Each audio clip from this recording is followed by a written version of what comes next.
Hello everyone, आज है 29 मई और आज इस वीडियो में हम बात करेंगे इंडिया बुल्स हाउसिंग फाइनेंस के बारे में। 117 रुपए के आसपास ये शेयर ट्रेड कर रहा है और गिरावट है, डेफिनेटली गिरावट है। और अगर देखा जाए तो ये काफ़ी बड़ी गिरावट पिछले कुछ दिनों में इसने दिखाई भी है और मार्केट भी टूट ही रहा था।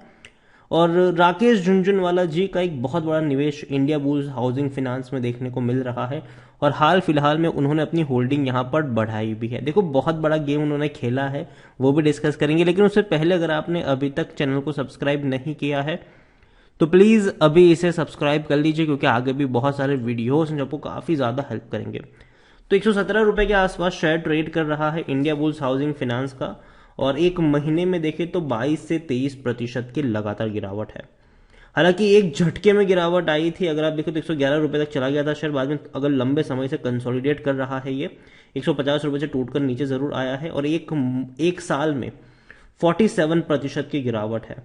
देखा जाए तो हाइट से काफी नीचे है, क्योंकि अगर हम बात करें तो इंडिया बुल्स हाउसिंग फाइनेंस जो था वो 2021 के 15 जून को 308 रुपए के आसपास ट्रेड कर रहा था।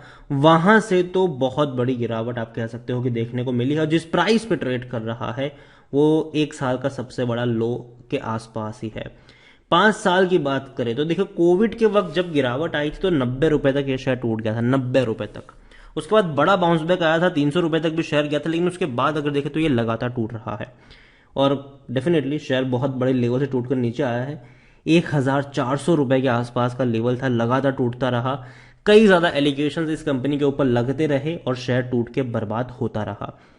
तेजी जरूर आई थी कोविड के बाद, लग रहा था कि चलो चीजें संभल सकती है, क्योंकि कंपनी ने HDFC के साथ भी बड़ी डील करी थी, अपने बिजनेस को भी, ग्रो को बेचा था। उसके अलावा कंपनी लग रहा था कि हाँ, थोड़ा बहुत संभलने की गुंजाइश है यहाँ पर, लेकिन ऐसा होता हुआ नजर नहीं आ रहा है।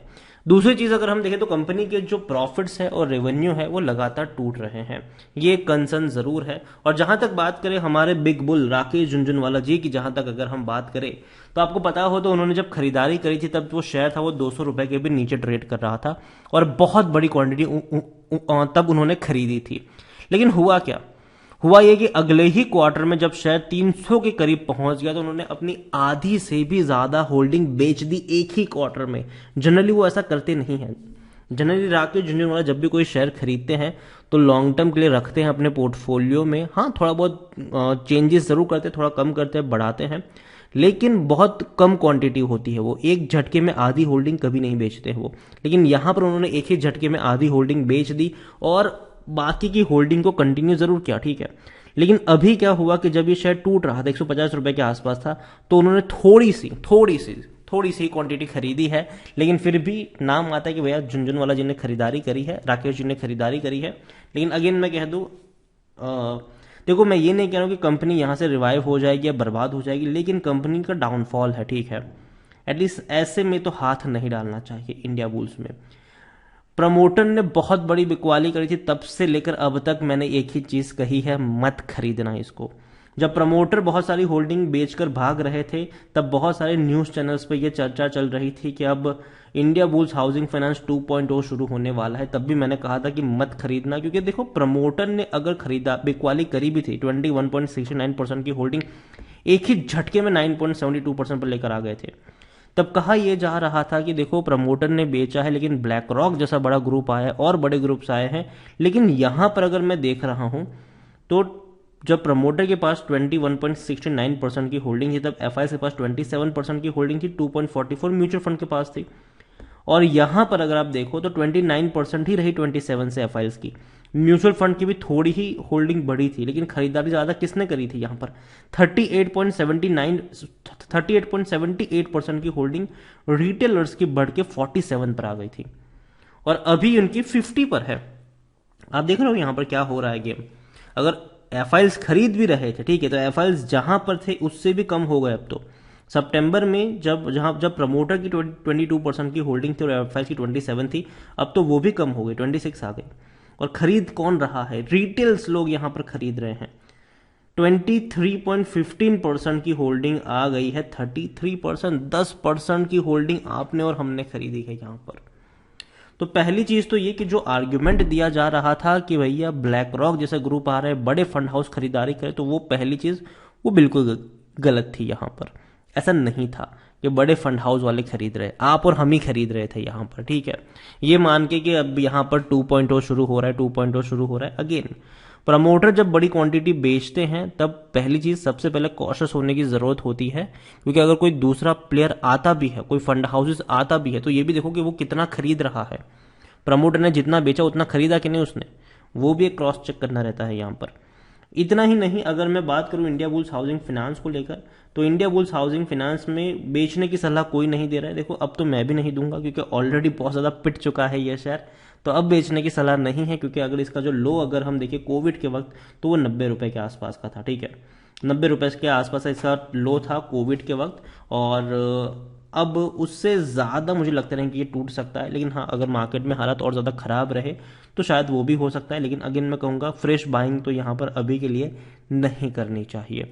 और जहाँ तक बात है खरीदारी करी हो और लंबे लॉस में हो, बने रहो, लेकिन जब भी कोई उछाल आता है तो एक बार के लिए प्रॉफिट लेके निकल जाना में ही भलाई रहेगी। यहाँ पर अगर आप देखो तो कंपनी के जो रेवेन्यू है वो लगातार टूट रहे हैं।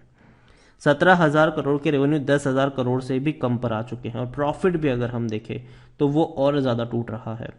4,000 करोड़ का प्रॉफिट 1,200 करोड़ पे आ चुका है, और अभी ये और कम देखने को मिलेगा 2022 में पूरा जब आएगा ब्यौरा इसका। खरीदारी करने का सही मौका है, ये कहना है टिकर टैप का। कोई भी रेड फ्लैग नजर नहीं आ रहा है। अच्छा डिविडेंड पेइंग शेयर है, लॉन्ग टर्म में पैसा बना कर दिया है। यहाँ पर अगर आप बात करो, देखो देखने को बहुत सस्ता लग रहा है ये। 4.70 का इसका पी है, 4.70। सेक्टर पी 19.65 का है। 33% एनालिस्ट कहते हैं खरीदारी करो इंडिया बुल्स हाउसिंग फाइनेंस में। देखो पहली चीज मैं पहले भी कह चुका हूं, मैं अब भी कहूंगा कि मैं अभी भी इसमें इतना ज्यादा पॉजिटिव नहीं हूं। यहां पर अगर आप बात करने जाओ कंपनी के डिविडेंड को लेकर, तो कंपनी ने 2021 में 9 रुपए का डिविडेंड पे किया था, 2020 में 6 रुपए का था। उससे पहले कंपनी अच्छा डिविडेंड पे करती थी, ठीक है। इंडिया बुल्स हाउसिंग फाइनेंस वो कंपनी थी जो 35 से 40 रुपए का सालाना आपको डिविडेंड पे करती थी। लेकिन अब कंपनी की सिचुएशन उतनी बेहतर नजर नहीं आ रही है, और बाकी जो फाइनेंस कंपनी है वो यहाँ पर बाजी ले जा रही है, उनसे आगे निकल जा रही है। और बैंक भी भैया अब अग्रेसिवली आगे बढ़ रहे हैं, तो फाइनेंस के लिए थोड़ी बहुत दिक्कत जरूर आ रही है इन लोगों को। इंडिया बुल्स को लेकर मैं एक ही चीज कहूंगा कि पिछले कुछ वक्त में, कोविड वाले वक्त में डेफिनेटली ऐसे लोन्स इनकी तरफ से भी बांटे गए हैं जो रिकवर नहीं हो पाए हैं, और कहीं ना कहीं कंपनी अभी भी कुछ प्रॉब्लम से फंसी हुई है, और कहीं ना कहीं विसल ब्लोअर की तरफ से कुछ ऐसी खबरें भी निकल कर आ जाती है जिसकी वजह से इनको कोर्ट के चक्कर लगाने पड़ रहे हैं अभी के लिए। तो इंडिया बुल्स में यही कहूंगा कि अभी तक मैं उतना ज्यादा पॉजिटिव नहीं हूं। बीच बीच में डेफिनेटली आपको खबरें देखने को मिलेगी कि इसने ये किया, इसने वो किया। अगेन मैं कहूंगा फंडामेंटल्स चेक करो, उसके बाद ही कोई फैसला लीजिए। यहां पर कभी भी कोई खबर अगर आ जाए तो एकदम से जाकर लॉग इन करके खरीदारी करने मत लग जाइएगा। शांत से बैठिए, सोचिए, रिसर्च करिए, कोई मौका हाथ से निकलता नहीं जा रहा है, और आराम से यहां पर खरीदारी या बिकवाली का डिसीजन लीजिए। इंडिया बुल्स मैं अभी के लिए इसको अवॉइड करूंगा, बाकी मर्जी आपकी। खरीदारी करी हो तो बने रहो। यहां पर देखो लॉस में बेचने का फायदा नहीं है अभी के लिए, तो खरीदारी करिए तो बने रहो। लेकिन अगर उछाल आता है यहां से कोई अच्छी खबरों की वजह से, तो बेचकर प्रॉफिट लेने में भलाई होगी। वीडियो को यहीं पे एंड करूंगा। पसंद आया हो तो लाइक कर, शेयर कर, चैनल पर अगर पहली बार आए तो प्लीज सब्सक्राइब करें। और इंडिया बुल्स हाउसिंग फाइनेंस के बारे में क्या सोचते हैं वो भी आप मुझे कमेंट में लिखकर बता सकते हैं। Thank you.